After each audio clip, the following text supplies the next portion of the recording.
are building platform that we are building at Brilliant Minds Group and also in collaboration with Panorama India.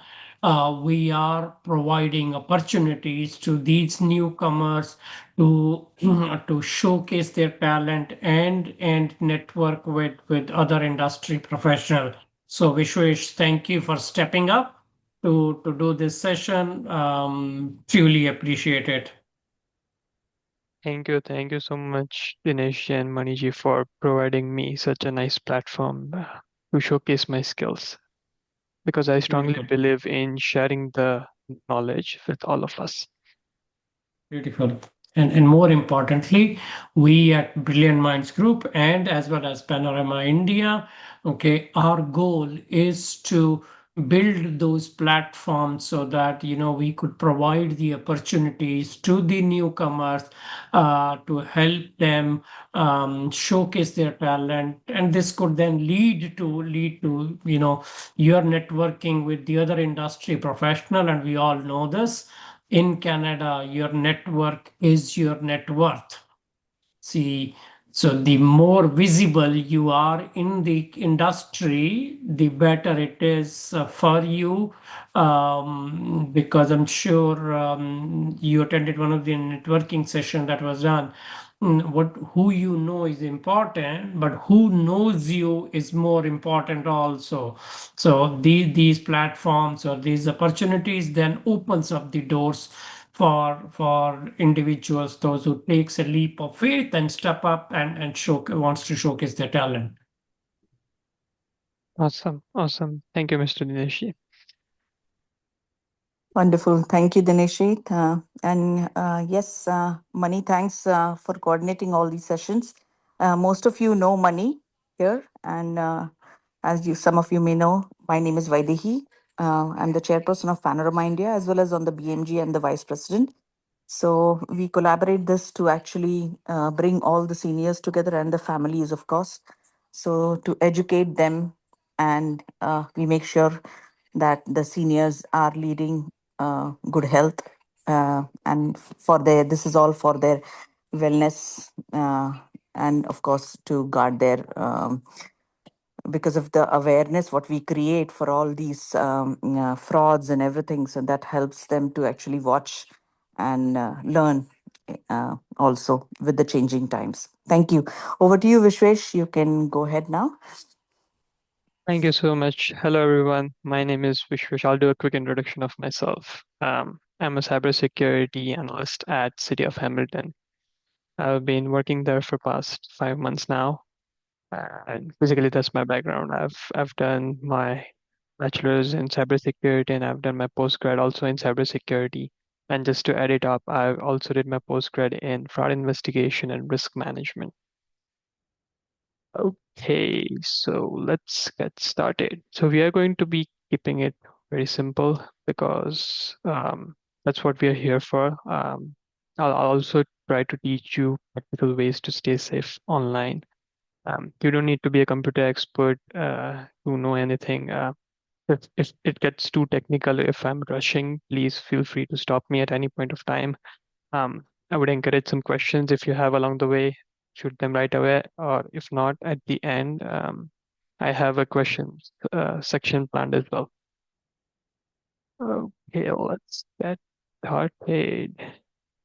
Introduction and agenda. Let's go to the title. So let's think of cybersecurity as your front door, and we need to protect our house. So cybersecurity is the concept of locking your front door for your computer, phone, tablets, whatever system assets you are trying to protect. It essentially not only protects your information, but indirectly it also protects your money and your privacy. Let's take an example. A fake support person says your computer has a virus and asks to control your screen. We should be mindful that he's fake. Real support person would not call you out of the blue moon and ask for your passwords. So one rule of that you need to keep in mind is if you didn't initiate the contact, don't share any information or grant any type of access. That's what cybersecurity is about, and that's the main purpose of this presentation as well. We would be also going through the agenda in the next slide here. Um, Cybersecurity basics. So we'll be doing some introduction. We'll be identifying what are the common threats that attacker uses, what are the protection strategies against it, and what should be your response. So for agenda, I'll just list a bunch of names of slides that I have. So what is cybersecurity? I briefly explained to you what's at risk, some common cyber threats that are going around in the market right now. What is phishing? Phishing is very, very important when it comes to email scams, and it's one of the most common scams used till date. We would be also looking at some hygiene practices like password security, some safe browsing exercises, some email habits that we should all need to learn and follow, some tools which can help us along the way.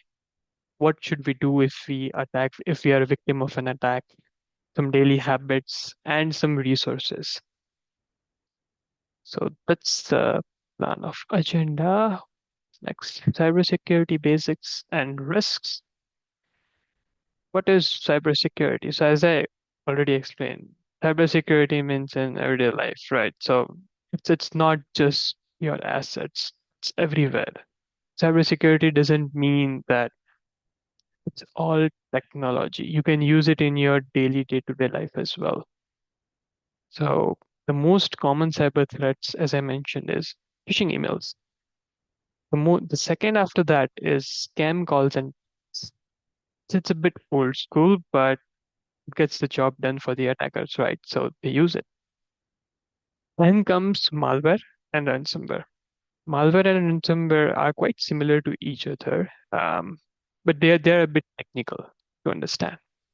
I'll be deep downing a little bit in the later slides. We would be also be covering, like I mentioned before, strong passwords, safe browsing, what tools are we can use to stay safe, what antivirus we need to be using, and I'll also show you exactly what to do if you suspect an attack. I have a phishing example demonstration as well, where I have basically a phishing email, and I will guide you through what to look at, what the red flags are, and how to protect yourself. What's at risks? Scams can often lead to we all know the financial harm and financial risks, right? But it's not just that. It also comes along with the emotional impact it creates, right? It's the worry, it's the sleepless nights. It's all real. It all seems on paper, it's all good. We usually read that someone has been a victim of this particular scam, someone has been a victim of this particular cyber attack. But when it really happens to one of us, it's very difficult to react and cope up against it. But here's the reassuring. If you act quickly, it actually helps. If something happens, we should always call our bank fraud line immediately. The sooner, the better. We could change our passwords from a safe device and tell a trusted family member just to help us. We are not alone in this journey, and recovery is possible. Believe me, it is possible. So what would be some common cyber threats? Let's list it. Again, the most common threat is phishing attacks. What is phishing? Phishing is essentially an email which tricks user into revealing passwords or making payments by impersonating trusted contacts. There are multiple categories into phishing, but the email phishing is the main category. It's essentially the fake emails or texts that attackers leverage to steal credentials from us. What is the quick fix against, or how to safeguard against it is we need to verify the sender and hover over the link first. What happens is we don't think before clicking. We always need to pause, think, verify, and then click on the email. We need to always validate that am I supposed to get an email from this person? If not, then we should not click any unsafe links or we should not download anything. That brings me to the next malware infections. Malware infection is nothing but malicious software from unsafe downloads. So let's say I click on a link and it downloads a PDF. As the PDF is bad, then it would be having scripts behind it, which automatically runs once you hit the download button. So like I said, we should always think twice before hitting the download button. The common fix against malware infection would be to keep up-to-date applications, because nowadays applications have built-in features to stop malicious downloads. They are able to scan if the file you are downloading contains any scripts or is bad, essentially, right? That's the common fix. One step further is ransomware risks. This is where things get really interesting for me, because ransomware locks files and demands payment. So as the name suggests, it holds you accountable for ransom. So what is the quick fix against it? We should always have backups. And especially with cloud, it's much easier for now create backups. And I strongly believe is we should never pay the ransom, because there is no guarantee that they will release our data. Next is support scams. This is the most common type of scam and the easiest scam in the book of attacks, right? The caller is pressuring you for money or remote access or to give you your credentials or your passwords.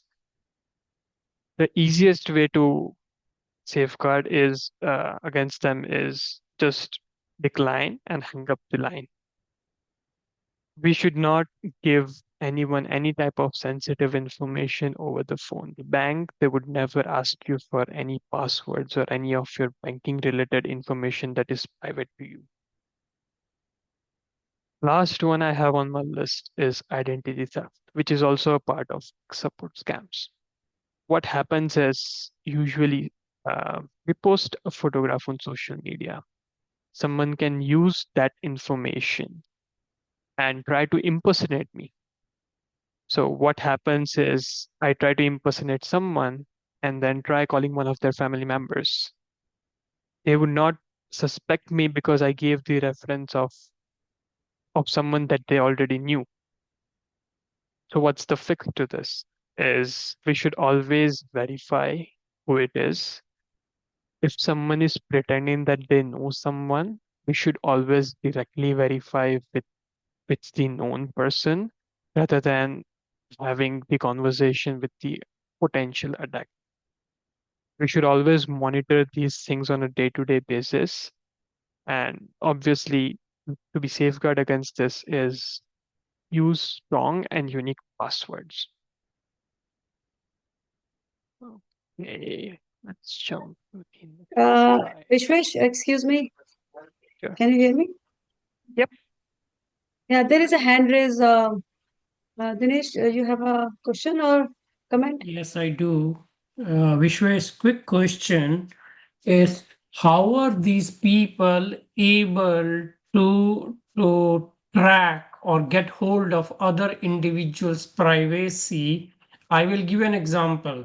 About 6 months back or a year back, somebody was able to get hold of my Zoom account, and anytime I would organize a Zoom meeting, this individual would get into my meeting, and not only would get into my meeting, okay, he would start interrupting that meeting, and I kind of cancel those meeting one time, two time, three times, saying maybe, and the guy finally came into and says, you can't you can't stop me till the time you don't pay me the money. I will keep interrupting your Zoom meetings. This was pretty nuisance. That happened with me for 2 weeks time, 3 weeks time. And then I changed the password. I put that what do you call virus protection software updated. But then the guy was able to get onto my LinkedIn account, and he posted something on my LinkedIn, which, I mean, I'm a social guy. People know what the work I do, and they know I'm a credible person. So he put some. I can't explain the words that I put in. So somebody from Vancouver called me in the afternoon, says, Dinesh, your account has been hacked because somebody has posted a very nasty wordings which we know Dinesh can't put it. You know where I'm getting at? Right. So two Yes. parts. First the guy was able to get hold of my Zoom meetings and was interrupting me in the Zoom meeting, and then he was able to get hold of my LinkedIn account, and from my LinkedIn account he posted on social media some very very bad words in order to damage my credibility. Right. So I'll answer both the things. I got where you're coming from. So we need to understand two of your applications or passwords or credentials were compromised in the process. Yes. First one is your LinkedIn account, and the second one is the email address for your Zoom. So your Zoom account credentials. Yeah. One common mistake that I'm not accusing you of that. One common mistake I really see every time is we use the same passwords across all of our accounts. The fix to whatever the situation is to have unique credentials for each account. Now to stay secure against these types of things is I'll first address the Zoom account one. Previously, I don't know, you said 2 or 3 weeks back, um, the No, Zoom this incident happened happened. about 6 months, 8 months back, but it 6 8 months continued for back. 2 to 3 weeks time. That whenever I was having a meeting, the guy would interrupt. In my question became, how does the guy know that I'm starting a Zoom meeting? Okay, is he tracking my computer? No. What is he doing that he knows that now I'm starting a Zoom meeting? So what essentially end up happening? So there are two possible scenarios. Is it can be a recurring meeting that, let's say, he knows that you are doing a meeting at this particular hour at this particular time. Let's say, for example, you post it on your social media, like you said, you're a social guy, right? You post it on social media. That's how he would know. He would get the link and then he would join. There are a couple of ways to restrict that by only invite you can allow the persons for a Zoom meeting, right? Uh, so that's a quick fix around it. But again, the other scenario that I could think of is your Zoom account credentials might have been compromised. So he knows he logs in as Dinesh Sharma and he knows when is your meeting. So he might have set up a reminder or something, and whenever he gets a reminder, he jumps on the call, and he would have access to it because your credentials were stolen. The same thing could happen with your LinkedIn account as well. If your password or if your email address gets leaked somewhere, um, it essentially gives them the access to post as yourself. So, like I said, identity theft. They wanted to suspect you, so they went on your profile and they posted on behalf of you. Now, the fix to that would be multi-factor authentication. How do you have do you know if you had that enabled or no? Before that, I didn't had it, but later on, when this thing happened, I added the multi-factor authentication. Okay, Right. the thing which surprised me was for the Zoom meetings. Okay, my meetings were spread at different times, and I'm being respectful when I say this. Yes. Yes. The guy spoke, and I'm from India, Haryana, and the guy spoke purely Haryana language. Okay, so I'm thinking, and the guy said to me, "I know you're from Haryana." So I'm wondering how the hell the guy knows that I'm from Haryana, and he spoke purely Haryana language when he was talking to me that I'm going to interrupt, give me $5,000, otherwise I'll keep interrupting a meeting, blah blah, all that kind of stuff there too. The digital footprint that we need to be careful about. We post on social media without thinking then what are the consequences against this. Let's say if I post my picture with Eiffel Tower, someone can know that on this particular day I went to Eiffel Tower. Now, if I'm an active guy on LinkedIn, I know that I'm from this particular geolocation, and if they see that I went somewhere, let's say take an example of an Eiffel Tower. They would craft an email, they would send a message, they would send a phishing link around that. Let's say, click on this link to get a tour of Paris. Discounted price, get a cheap hotel room booking for Paris. That's how they lure you. That's how they lure you into clicking things. Once you click on things, it essentially gives them access. I saw Nick's hand also up. Nick? This was basically for Dinesh. There was a study done, or maybe a report published by the US, that most of the hackers in India are based in a village called Nu, which is only 100 kilometers north of Gurgaon. So these hackers are mostly Haryanvis, and I'm sure they would have figured out from his LinkedIn profile that Dinesh was from Panipat, which is in Haryana. So that's how he would have identified who this person is, and then they must have tried to use that Haryanvi dialect. Just FYI. Yes. Thank you. I see another question from Anamika, that is LinkedIn account not safe? I'm not saying LinkedIn is not safe. Um, we need to put borders, we need to put protections around our accounts to be safe. If we don't have MFA, if we don't have steps, if we don't have defense layers, we are vulnerable. So it's not that LinkedIn account is not safe. We just need to make sure that we have some defenses in place so that our accounts are safe. Not just LinkedIn. I can say any social media account.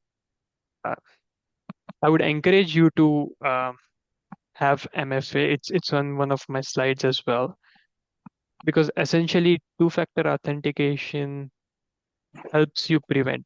It's an additional layer of defense, right? If one of your layer gets compromised, you still have another layer to protect you.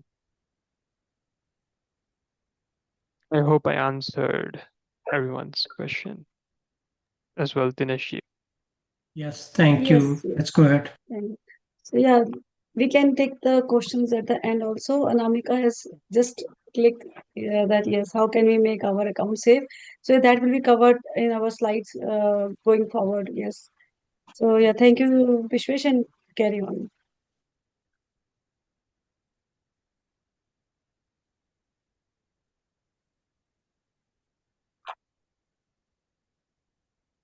Common scam tactics.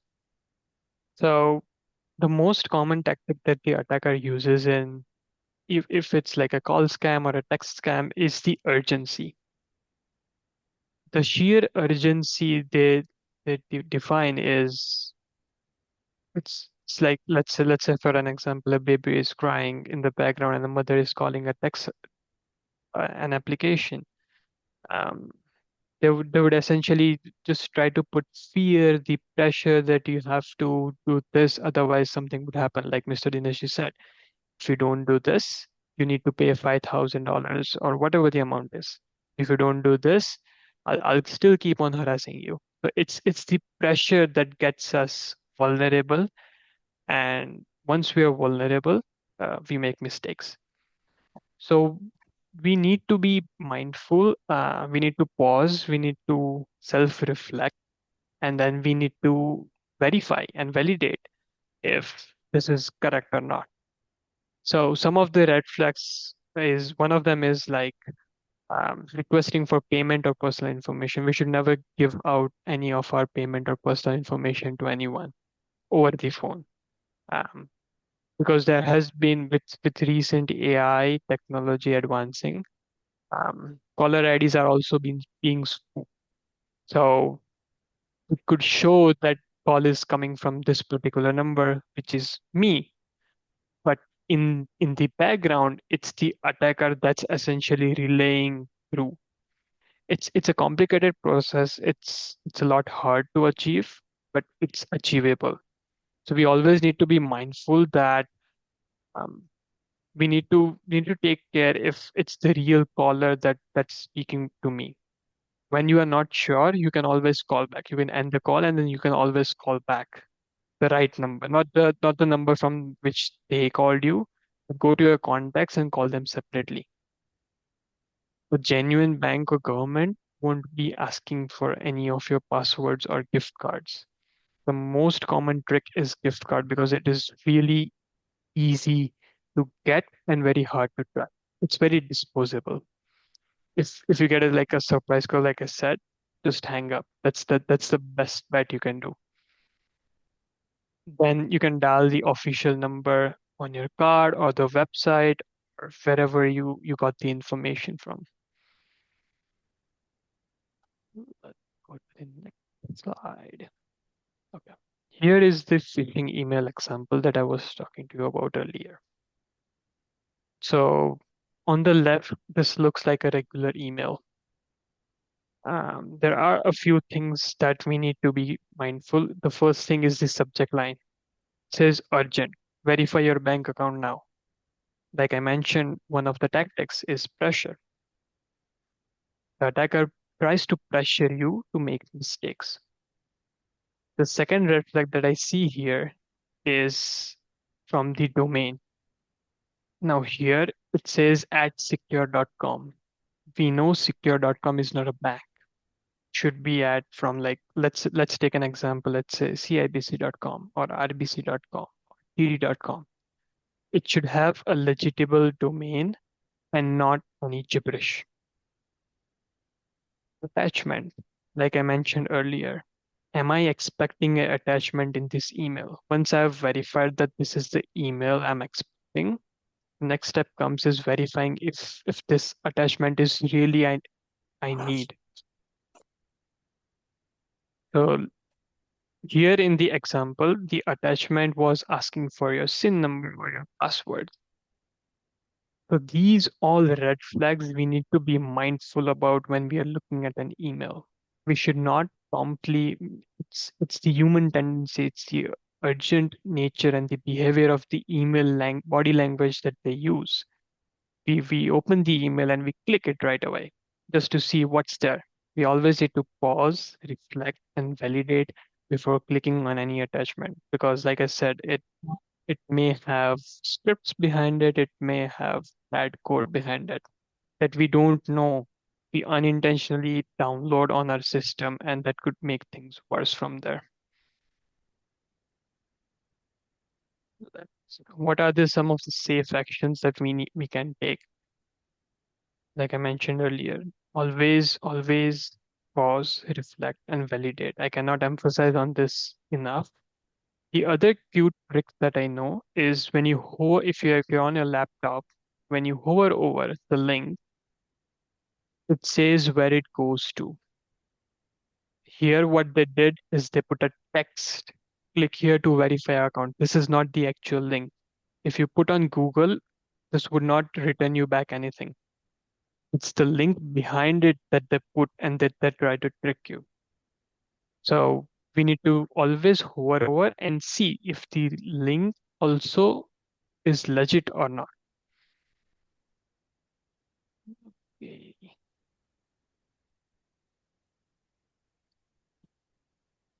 Building strong defenses.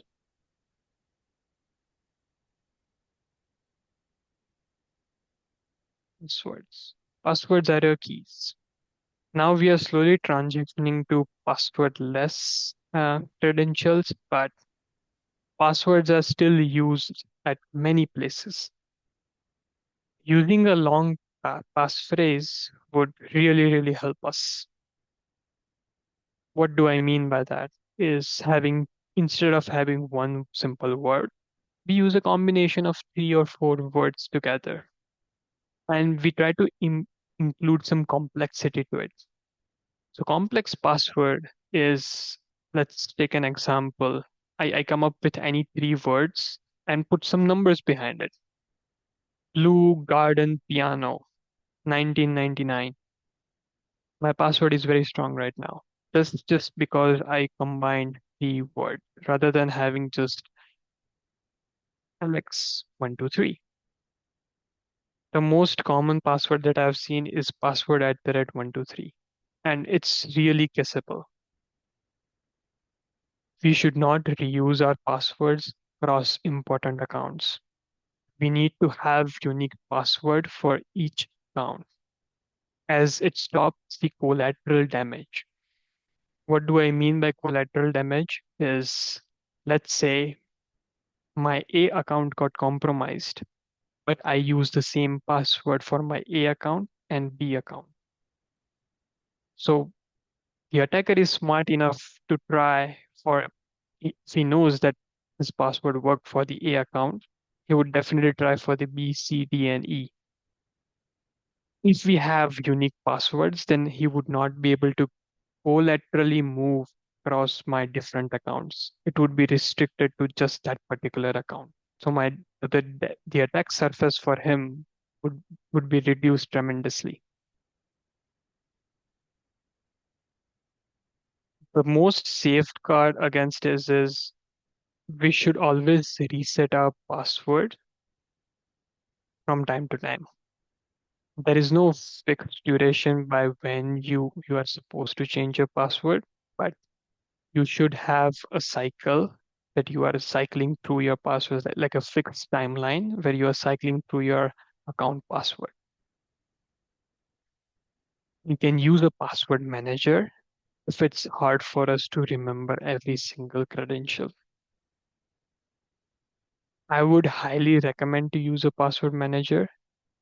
If not, I would also recommend writing it down. It's not considered a good practice to write down our password somewhere, but it's secure. The most ultimate defense is enabling 2FA. It's like I mentioned, it's adding another factor, another layer to the defense. So once we turn on the 2FA, the stolen password alone wouldn't work. I have enabled 2FA almost across all of my accounts now. So it's an additional step, and it's an additional layer of security, because sometimes what eventually happens is you get tired of doing 2 things for one particular account.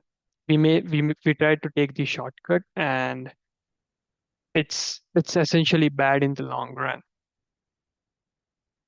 So we should always have Wayfair accounts enabled on all of our accounts. Let's go to the next one. Safe browsing and email habits.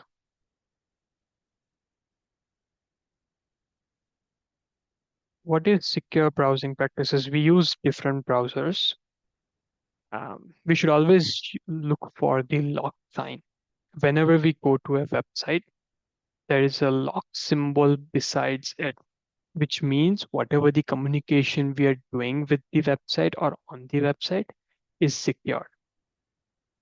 In technical terms, the lock symbol defines is nothing but HTTPS. And let's say correct domain is rbc.com, which is secured, but an incorrect domain is rbc-secure-alert.com, which is a spoofed address that the attacker created. It's very easy for us to miss that, because what we tend to do is we only look at the first word and we think this is all legitimate.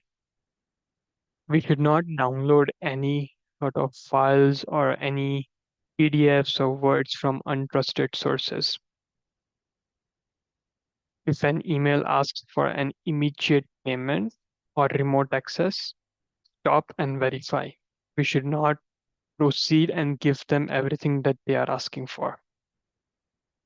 Let's take an example. If an email is saying that your package is delayed, open the attached invoice. We need to stop, we need to verify, we need to validate, we need to think, did I order something?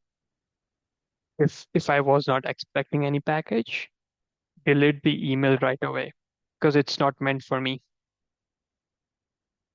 If you're unsure that you delivered or not delivered, what are the next steps to do? So in that case, what you can do is go directly to the delivery company's official site, not on the link through the email. Open your browser, Google, and then write dhl.com. And through that, you can see and put the tracking number in there, and then you can see if you were really expecting a package or not. In this way, you avoid clicking on it, and you also end up verifying if this is legitimate or not. If it's legitimate, you already did your part, you already tracked it, and it said you're good to go. But if not, just if not, if this is not legitimate, then you just saved yourself from a cyber attack.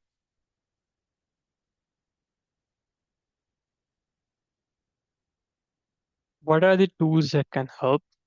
What to do if you suspect an attack, or you're being attacked, or you're a victim of an attack? And what are some of the daily habits?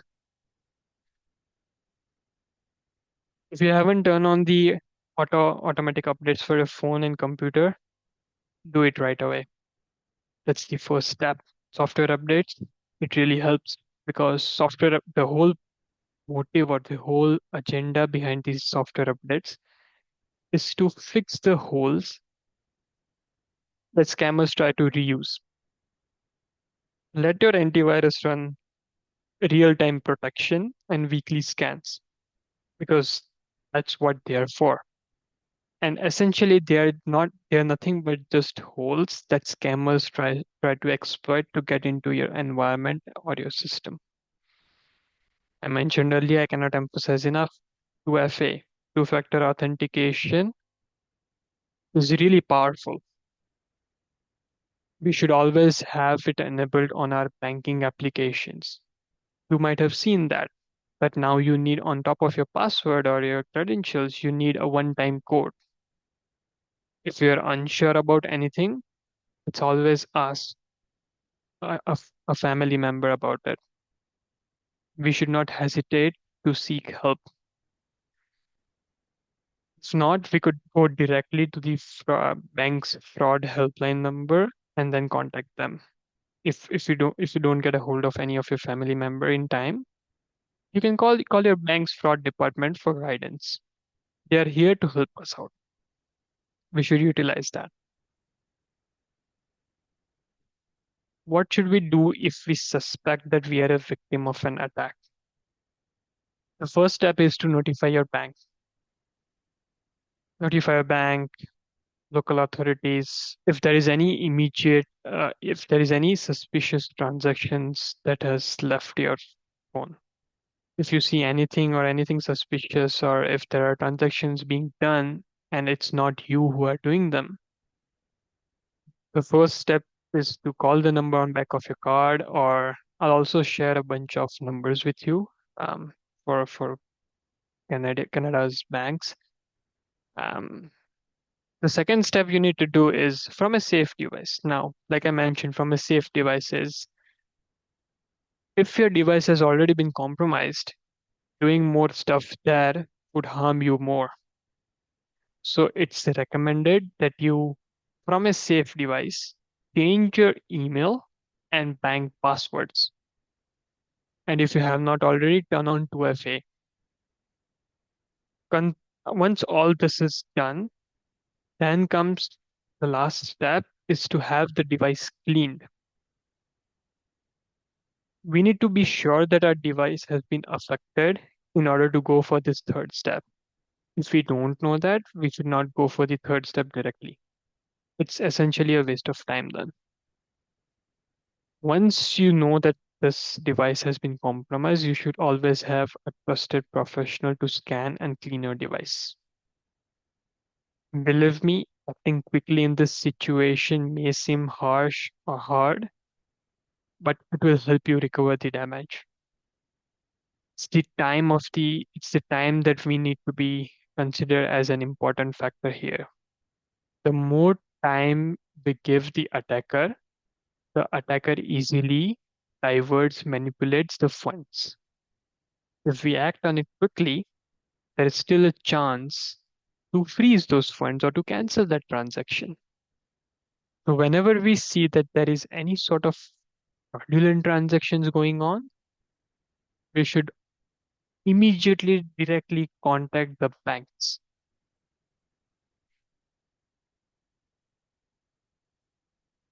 What are the next steps and close?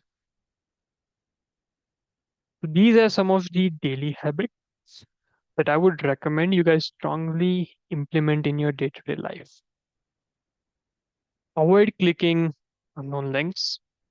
Verify any unexpected messages. Keep your devices to date with software updates, application updates, OS updates. Community help. Your local library have more resources for you. They often offer tech support, or they might have some classes on tech. You should always you should always see and be open to all these types of resources and learnings available.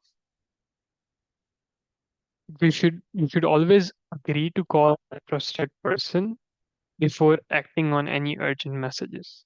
Yes. If it's not possible to get a hold of a trusted person, try calling the bank's fraud line first. Let's take an example again. If you get a text saying that your card is blocked, click here. You should always verify through the banking application first if it is actually blocked or not. The other way is to verify directly by calling the bank through the helpline. 99% chance is your card is not blocked and it's just a simple text message that is trying to deceive you that your card is blocked. Once you are deceived, then you would click on the link where eventually what could happen is they would ask you for your passwords or they would ask you for some sensitive information.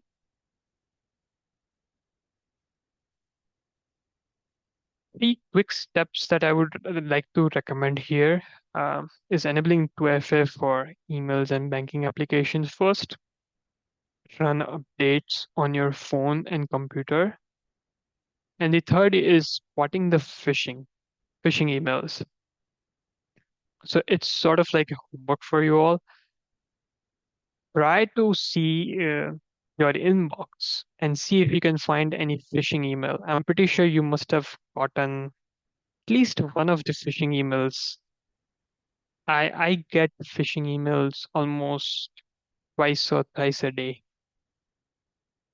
If anything looks off, just start deleting it. Just to avoid, just to be safe, that in the future you don't accidentally click on anything. These small steps and building strong habit will make sure that we are secure against these types of cyber attacks. I have some resources here for you. This is the Canadian Anti-Fraud Center line, where essentially you can get some guidance if you have any more questions. And I've also put some phone numbers here for Canada's top 4 banks, top 5 banks. In case of a fraud, contact them. Make sure your bank knows. The earlier, the better. I'll also be including this in the key takeaway form. So I would be sharing out key takeaway PDF with you all. I'll share it to Maniji, and then Maniji can forward it to all of you. I would also include this in there as well. So you could have this phone numbers handy whenever you feel like there's a fraud happening.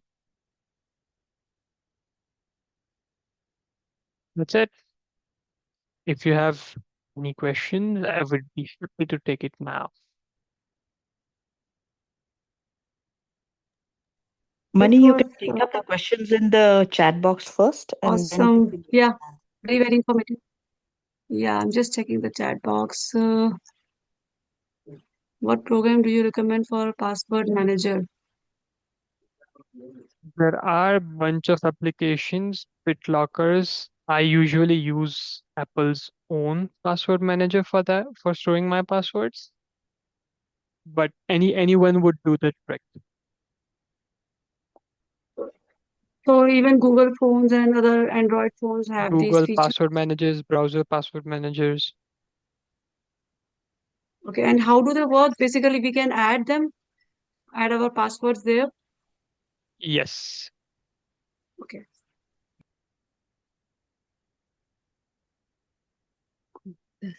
Okay. I see Chaya's and Hub. Go ahead, Chaya. Okay. Um, I have a laptop, which is actually 3 year old, and it's got Windows 10. So while I'm working, sometime I get a message so you can update now, Windows 11. So I'm not really sure whether I should accept it or do I have, I just don't go any further. I just close it and say declined. Can you give us some hint on these to see, is it important or can I just carry on with 10? Or if I do click on that one to download, what happens? I'm just scared. Thank you. If it is one, like I said, you should verify if it's from a trusted source or not. If it's in form of an email that's saying that you need to update your Windows, then it's wrong. If it seems legitimate, go ahead. Thank you. Oh, one more question, please. Yep. I was recently in England and I was chatting with my friend on WhatsApp. All of a sudden, so we are just talking. She said, "Oh, you're in London." The next chat comes, "Oh, Chaya, you are in London. Can you give somebody a £1,600? I'll give it to you when you come back." I was in so much in a sort of flow of talking to her. I didn't think that it would be a scam. So, and I was just answering the two questions that this person said. She's my friend, supposed to be, talking to me, and I said, "Oh, you can send this money here. Do you have a bank account?" I said, "No, I don't. I have nothing." So finally, I said, "Okay." So I took another device. I called, and this person said, "Call me later," and that was the end of it. So I just didn't know. Did I get into trouble from talking to this You should be person? fine. You rejected it, so you did it. So you were cautious, right? When they ask for money, you were cautious. Yes. I would also recommend you confirm with your friend directly. If you think this is coming from her, I would recommend you get on a call with her and speak to her. That would clear up things, because what happens most of the times is it's essentially a text spam that they try to do. So whenever you tried calling them back on the same number, they said, "Call me later." What you could do is you have your friend's original number, so you can contact her directly through that number, not through the number that they were communicating with you. Ah, okay. Yeah, Thank you. I did talk to her and she said it wasn't hers. That later on I got a it message wasn't saying hers. her Yes, account, but nothing happened to my phone, is it? no, No? you should be good. Okay. Okay. Thank you. No worries. Pradeep, Yeah, I have a question regarding the phone calls. Lots of yes, times we get the calls unknown numbers, yes. and sometimes we get the call from number ones.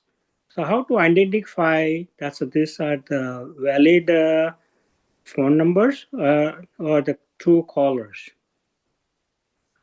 So there is so you answered your own question. So there's an application called Truecaller Yeah, okay. where you can essentially try and see who is this number from. I usually do I usually do that. I usually don't take unknown calls. What I usually do whenever I get an unknown call, I would always verify on Truecaller who it is from and where it is from, because it would also say where is this coming from.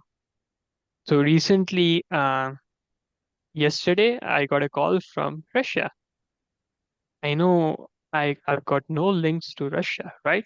I've got no family, I've got no friends from Russia. So why is someone from Russia trying to contact me? So that is for sure spam, and potentially an attacker. So what I did is I took these steps to block that number. So in the future, I would not only get any sort of calls or spams that I need to be worry from this number, because every time I cannot remember that this number is from Russia. So once you add this number to your block list, you would not get any more calls, text from that number. I hope this answers your question.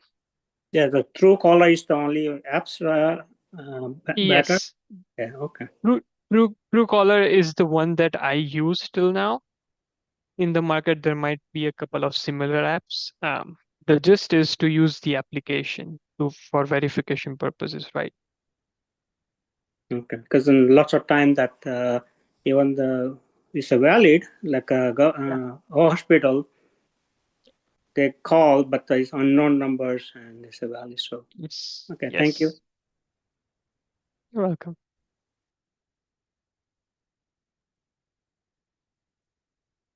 Is there any more questions? Mahesh. Hey Vishwesh, thank you so much. Hey. Great presentation. I just wanted to ask you two questions. Sure. One, you mentioned for most of the apps that you use multi-factor authentication. So not all apps have multi-factor authentication capabilities. Right. So what do you do in that case? That's one. Yep. Go ahead. Answer. I'll let you finish. Yeah. So I would recommend you using a very strong password, because what essentially you mentioned is you don't have two layers of defense, right? So you need a one strong layer of defense. So like I said, using a complex password, use phrases. This might seem small, but I've used a full sentence as my password once because there was no 2FA. It depends. There's a lots of factors in password complexity, is the length, number of numbers, special symbols, characters, uppercase, lowercase. But the shorter you have and the simpler you have, it's very easy to detect those kind of things. And there are tools in the market that essentially guesses your password. So let's say most of us uses some sort of personal information in our password. We should never use our personal information in our password. Let's say our first name, last name, our first pet's name, our residential addresses. We should never use them because that information is really easily available. And there are tools online on the other side. I'm talking about the other side is I could make a list of 1,000, 10,000 passwords, like bunch of combinations from some information that I put. So let's take an example. I know your birth year. I know your birth date. I know your first name. I know your last name. From these information, I can create almost 5,000 possible combination. And I'm pretty sure one of them would be correct for any of your account. So password complexity is the answer to your question. Yeah, no, thank you so much, Vishwesh. This is amazing. I Can have you a question. unshare your screen? We can have a quick picture together. I want to ask a question. Yes, Rajiv, go ahead. Yeah. Okay, suppose I know the opposite side, the person who is calling me only on calling on the phone. Can it be feasible that he can like do any fraud through my phone when I am like talking with him, the other side? I know that person is not like good, uh, fraud possibilities there, and I am not passing on any my information. So you're Should I not take up the call or not? doesn't harm to take up the call, but what I would say is you should make sure that you are not passing any information along. And what sometimes ends up happening is they might ask you to enter a bunch of numbers. So we should never enter any of the numbers when you are on the call. If you are just having a conversation, if you're not sharing any information, that should not be an issue. But you should never press any button that they say, because in the background there might be a script that you are essentially allowing them a permission you might not know. Okay, thank you. Anyone has any other questions? Yeah, I just wanted to make a point, Vishwesh. You didn't mention about man-in-the-middle attacks, because when you have multi-factor authentication, as today, nothing is safe. So even, using man-in-the-middle attacks, you can break into MFA, right? And get your password. So is there something that we can do? Man in the middle attacks is a very complex type of an attack. UFA essentially is there to prevent man in the middle attacks. Because what is man in the middle attack is there is a trusted party and there is another party that we are trying to communicate, and there is someone sitting in the middle. Nowadays the technology is very advanced that everything is encrypted. So it's not very easy for the attacker to just sit in the middle and get the information.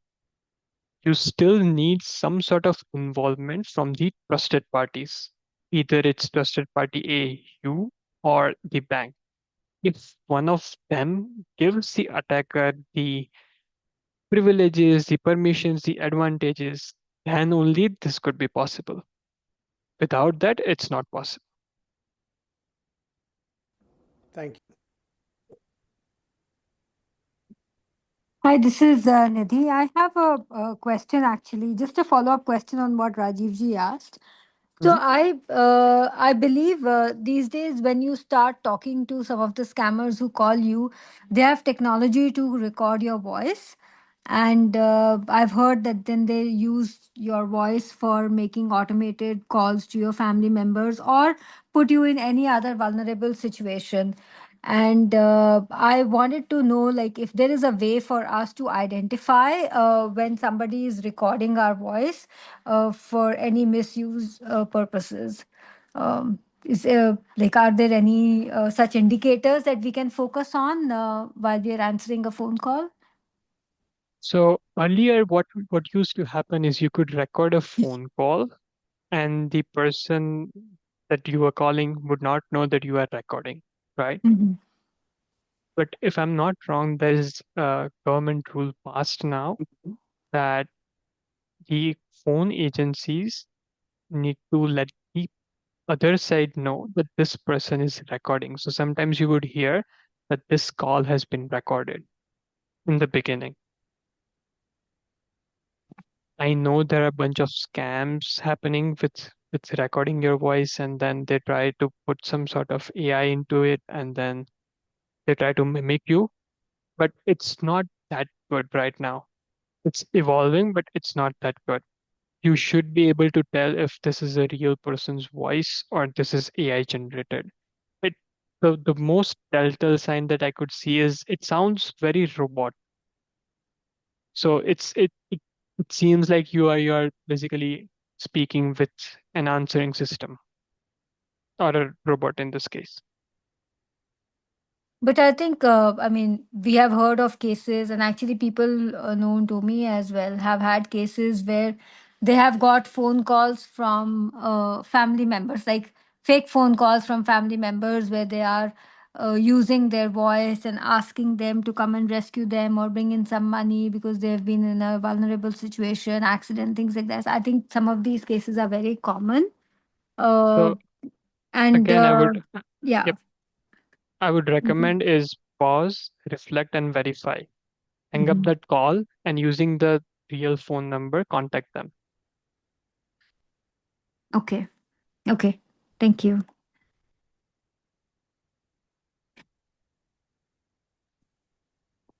Any more questions? What time we have? Oh, we're already past 2 minutes. Yeah.